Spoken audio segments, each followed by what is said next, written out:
नमस्कार दोस्तों। आज की कहानी है भगवान के परम भक्त भक्त धन्ना जाट की। पंजाब के एक गांव में एक जाट रहता था।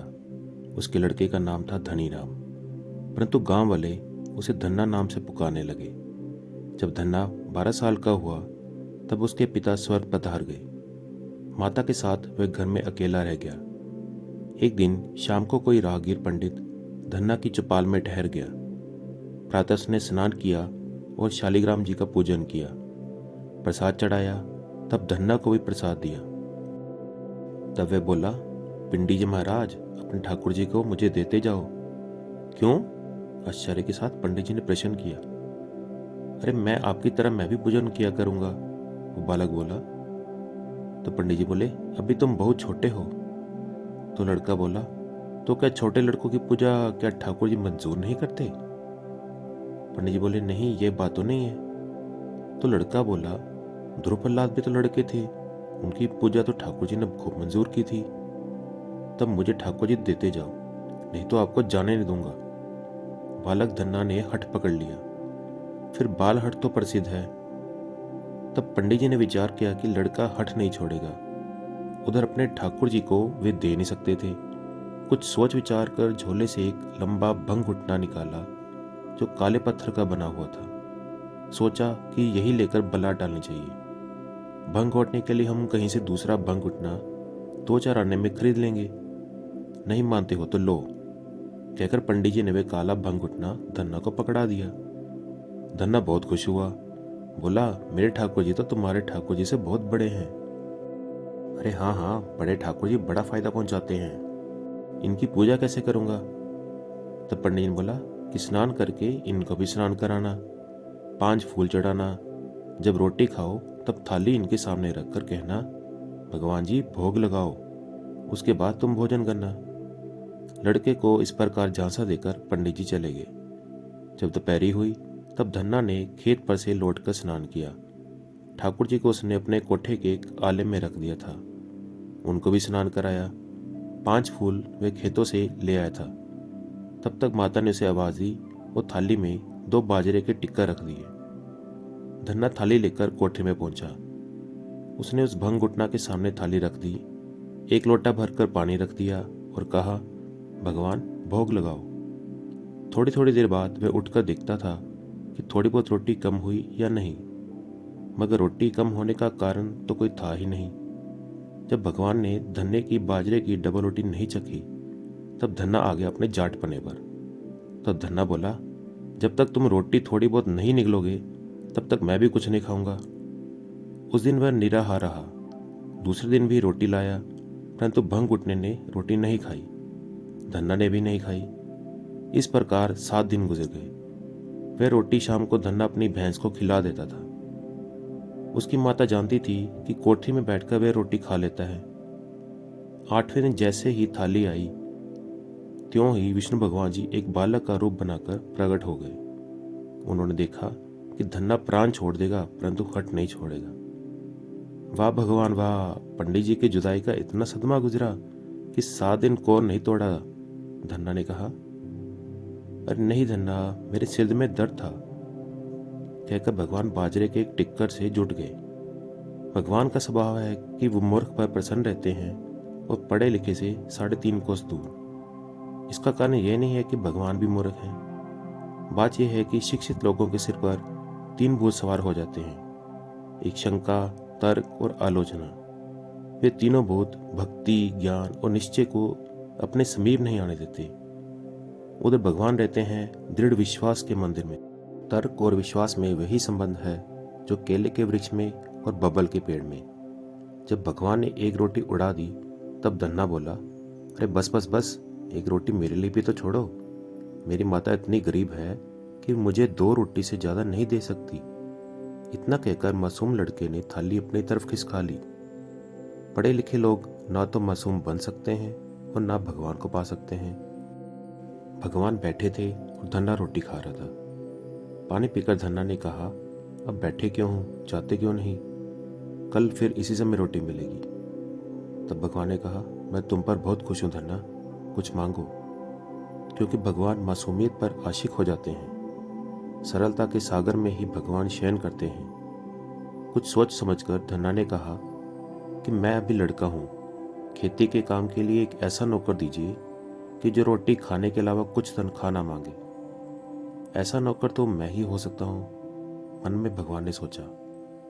एक दिन राजा दशरथ ने भगवान से कहा था कि मुझे आपसे एक पुत्र चाहिए। भगवान ने सोचा, मुझसा पुत्र तो मैं ही हूँ। उसी प्रकार आज धन्ना जाट ने भगवान से कहा कि बिना तनख्वाह का नौकर चाहिए। भगवान ने सोचा कि मैं ही ऐसा स्वयंसेवक हूँ। धन्ना रास्ता देखता था कि भगवान क्या उत्तर देते हैं, और भगवान मांगने वाले के सामने तथास्तु कहने के अलावा अगर कुछ मीन मेष निकालने लगे तो भगवान कैसे, सर्वशक्तिमान कैसे। तब भगवान बोले, कल नौकर आ जाएगा। यह कहकर वे अंतर्हित हो गए। 5 साल बाद वही पंडित जी फिर धन्ना की चौपाल में रात को ठहर गए। वे अपनी यजमानी में घुमा करते थे। प्रातः पंडित जी ने देखा कि वही लड़का घर में से निकला जिसे वे भंकुटना थमा गए थे। अब वह 17 वर्ष का नवयुवक था। धन्ना ने भी पंडित जी को देखा। वह लपक कर पंडित जी के चरणों में दंडवत हो गया। बोला, वाह गुरुजी, 5 साल बाद दर्शन दिए। हाथ पकड़कर पंडित जी ने अपने सामने बिठा दिया। बोले, कहो बच्चा, मौज में रहे। अरे खूब गुरुजी, बड़ी मौज है। आप जब पहले आए थे तब हम गरीब थे, आपको एक मुट्ठी चावल नहीं दे सकते थे। केवल एक बार में 4 रोटियां बनती थी, 2 मेरे लिए, 2 माता के लिए। और अब वे सामने वाली 3 मंजिला कोठी मेरी है, और कोठी के सामने वो पक्का तालाब देखते हो जिसमें कमल का वन खड़ा लहराता है, और तालाब के उत्तरी किनारे पर मंदिर है।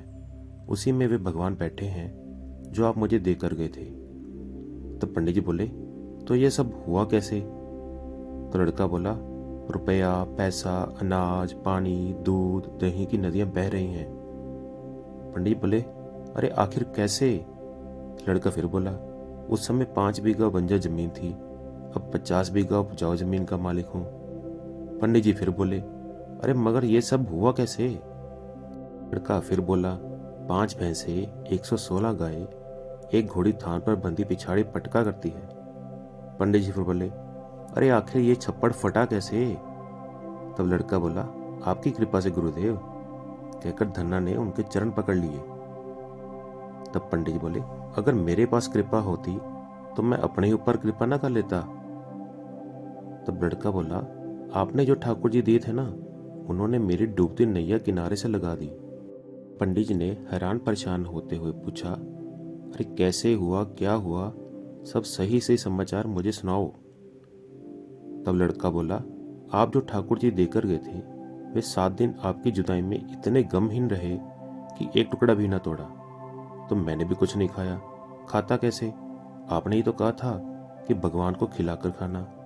तब पंडित जी बोले, हाँ, वह भी भगवान की एक मूर्ति थी, मैंने पहचाना नहीं।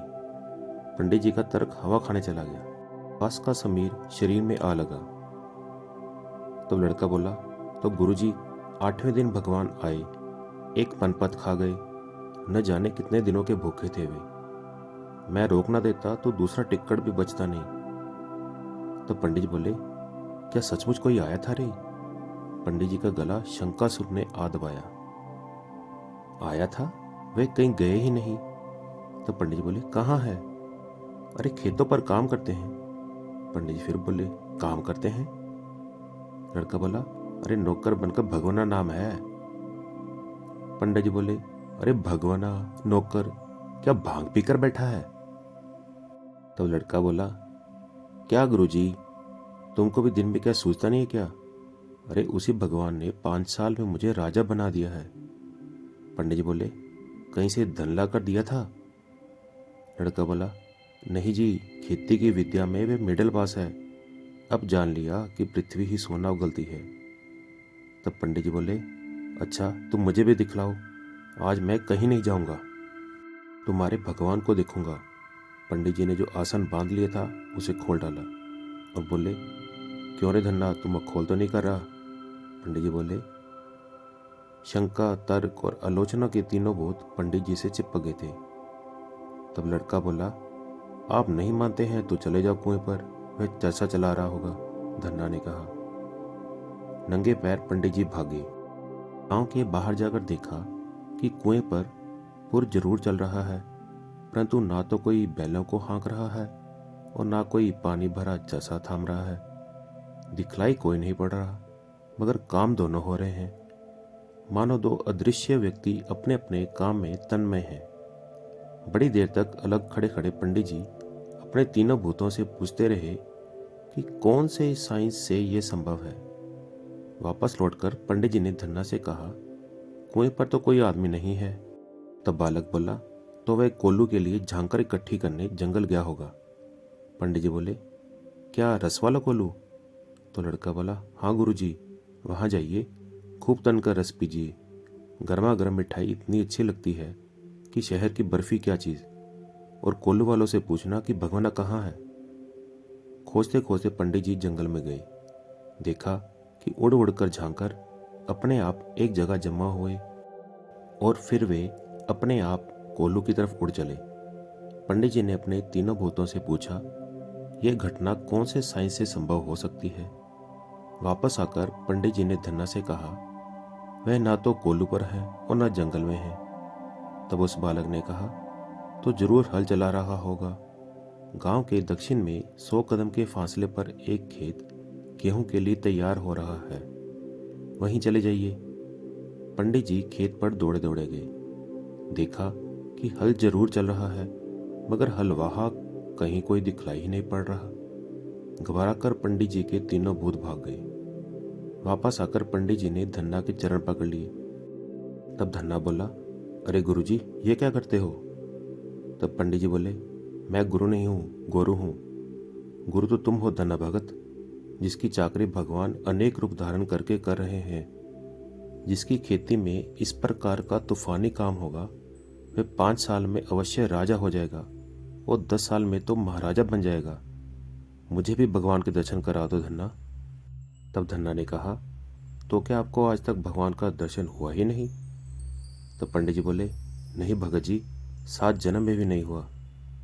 तब धन्ना बोला, तो क्या आप भोग नहीं लगाते थे?